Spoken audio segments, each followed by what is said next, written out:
നിയമസഭാ തെരഞ്ഞെടുപ്പിലെ മികച്ച വിജയത്തിന് പിന്നാലെ ഉപമുഖ്യമന്ത്രി പദം ആവശ്യപ്പെടാൻ ലീഗ്. പി.കെ. കുഞ്ഞാലിക്കുട്ടിയെ പരിഗണിക്കണമെന്ന് ആവശ്യപ്പെടും. മറ്റ് ഘടകകക്ഷികളുടെ പിന്തുണ കൂടി ഉറപ്പാക്കിയാകും ലീഗിന്റെ നീക്കം. കോൺഗ്രസിന് നിയമസഭാ കക്ഷി നേതാവിനുള്ള പിന്തുണയും ഉപമുഖ്യമന്ത്രി ഉപാധി വെച്ചായിരിക്കും. കോൺഗ്രസിന് ഇക്കാര്യത്തിൽ എതിരഭിപ്രായമുണ്ടാകില്ലെന്നാണ് വിലയിരുത്തൽ. ഉപമുഖ്യമന്ത്രി പദം ആവശ്യപ്പെടാനുള്ള മുസ്ലിം ലീഗിന്റെ നീക്കത്തിന് പിന്തുണയുമായി വെൽഫെയർ പാർട്ടി രംഗത്തെത്തിയിട്ടുണ്ട്.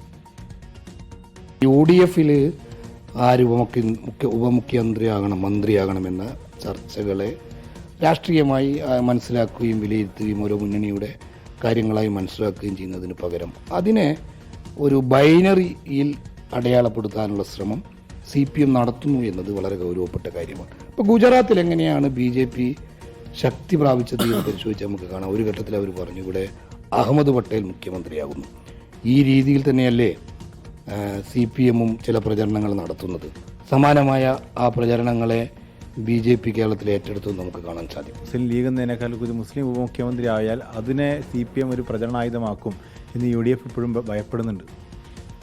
ആ ഭയം കേരളത്തിൽ അത്തരം ഭയങ്ങളൊന്നും പ്രസക്തമല്ല എന്നാണ്, അല്ലെങ്കിൽ അത്തരം നരേറ്റീവുകൾക്കൊന്നും യാതൊരു സാധ്യതയില്ല എന്നാണല്ലോ ഈ റിസൾട്ട് നമ്മളോട് പറയുന്നത്. ഒരു മുസ്ലിം മുഖ്യമന്ത്രി ഇന്ത്യയിൽ ഉണ്ടാകരുത് എന്ന് BJP പ്രചരിപ്പിക്കുന്നു. അതുപോലെ കേരളത്തിലും പ്രചരണം നടത്തുന്നു. ഈ നരേറ്റീവുകളെ പുച്ഛിച്ച് തള്ളുകയാണ് കേരളം ഈ റിസൾട്ടിലൂടെ ചെയ്തിരിക്കുന്നത്. ഒരു വലിയ ജയം നേടിയ ഘട്ടത്തിൽ മുസ്ലിം ലീഗിന് അർഹമായ ഒരു പദവി ഇങ്ങനെ ഭയപ്പെട്ടുകൊണ്ടും കൊടുക്കാതിരിക്കേണ്ട ആവശ്യമില്ല എന്നൊരു അഭിപ്രായം. യാതൊരു ആവശ്യമില്ല, അങ്ങനെ ഭയത്തിന്റെ ആവശ്യമില്ല എന്നാണ് ഈ റിസൾട്ട് നമ്മളോട് പറയുന്നത്. അപ്പോൾ ഈ ഭയത്തിന്റെ ഒരവസ്ഥ സൃഷ്ടിക്കുന്നത് CPM-ഉം BJP-യുമാണ്. ജനം അതിനെയൊന്നും അംഗീകരിക്കുന്നില്ല എന്നാണ്. VS രഞ്ജിത്ത് ഉണ്ട് കൂടുതൽ വിവരങ്ങളുമായി. VS Ranjith, very good morning. VS Ranjith, അതൊരു വളരെ പ്രധാനപ്പെട്ട പൊളിറ്റിക്കൽ സ്റ്റേറ്റ്മെന്റ് ആണ്. ലീഗ് പക്ഷേ ഉപമുഖ്യമന്ത്രി പദത്തിനുള്ള ക്ലെയിം ഒന്നും ഞങ്ങൾ ഉന്നയിക്കില്ല എന്നാണ് തുടക്കത്തിൽ സാദിഖ് അലി ശിഹാബ് തങ്ങളൊക്കെ പറഞ്ഞിരിക്കുന്നതെങ്കിലും P.K. കുഞ്ഞാലിക്കുട്ടി മലപ്പുറത്ത് നേടിയ ഉജ്ജ്വല വിജയം 85,000 വോട്ടിന്റെ ഭൂരിപക്ഷമാണ്. പാർട്ടി മത്സരിച്ച് 27 ഇടങ്ങളിൽ 24 ഇടങ്ങളിലും വിജയിപ്പിച്ചു. ആർക്കും അസൂയ തോന്നുന്ന അത്ഭുതകരമായ സ്ട്രൈക്ക് റേറ്റ് ആണ്. അതിനോട് പിടിച്ചു നിൽക്കാൻ പറ്റുന്ന സ്ട്രൈക്ക് റേറ്റ് ഉള്ളത് കേരള കോൺഗ്രസ് ജോസഫിന് മാത്രമാണ്. മത്സരിച്ച് 8-ൽ 7 വിജയിച്ചു. അത്രയും സ്ട്രൈക്ക് റേറ്റ് ഉള്ള, അത്രയും കൂടുതൽ സ്ഥാനാർത്ഥികളെ എത്തിച്ചിരിക്കുന്ന, അതായത് 24 പേരും മുസ്ലിം ലീഗിന്റെ MLA-മായിരിക്കെ മൊത്തം 103-ൽ ഏകദേശം 3-1 ആയിരിക്കെ ഉപമുഖ്യമന്ത്രി പദം സ്വാഭാവികമായിട്ടും അർഹതയുണ്ട് എന്നുള്ളത് സംശയമൊന്നുമില്ല. അത് യഥാർത്ഥത്തിൽ ഇനി ലീഗ് ആവശ്യപ്പെടുമോ? വെൽഫെയർ പാർട്ടിയുടെ ഒരു പിന്തുണ ഇപ്പോൾ കിട്ടിയിട്ടുണ്ട് പരോക്ഷമായിട്ട്. അത് ലീഗ് അത് ആവശ്യപ്പെടാനുള്ള സാധ്യത തെളിയുകയാണോ? VS രഞ്ജിത്ത്. ഡോക്ടർ, തീർച്ചയായിട്ടും 22 MLA-മാരാണ്. 27-ൽ 22 പേരാണ് ജയിച്ചിട്ടുള്ളത്. ആ 22 പേരുടെ അംഗബലം മാത്രമല്ല, P.K. കുഞ്ഞാലിക്കുട്ടിയാണ് UDF-ൽ ഇപ്പോൾ ജയിച്ചു കയറിയിട്ടുള്ളതിൽ ഏറ്റവും തലമുതിർന്ന നേതാവെന്ന് പറയുന്നത്.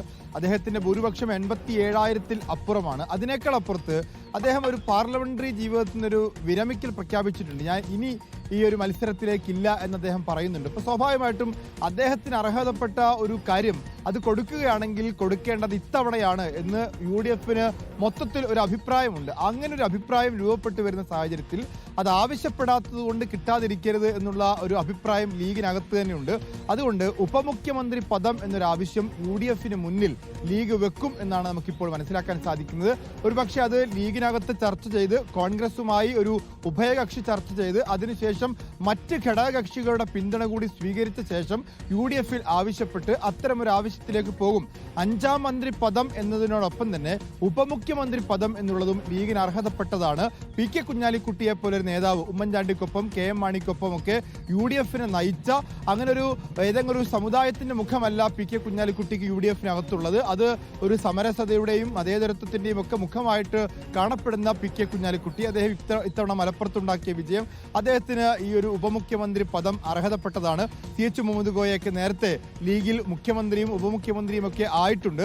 അപ്പോൾ സ്വാഭാവികമായിട്ടും അങ്ങനെ ഒരു അർഹതയുള്ള ഒരു നേതാവിനെ അവഗണിക്കേണ്ടതില്ല എന്നുള്ളതാണ് ലീഗിന്റെ അഭിപ്രായം. അത് UDF-ൽ ഉന്നയിക്കുകയും ചെയ്യും എന്നാണ് നമുക്ക് മനസ്സിലാക്കാൻ സാധിക്കുന്നത്.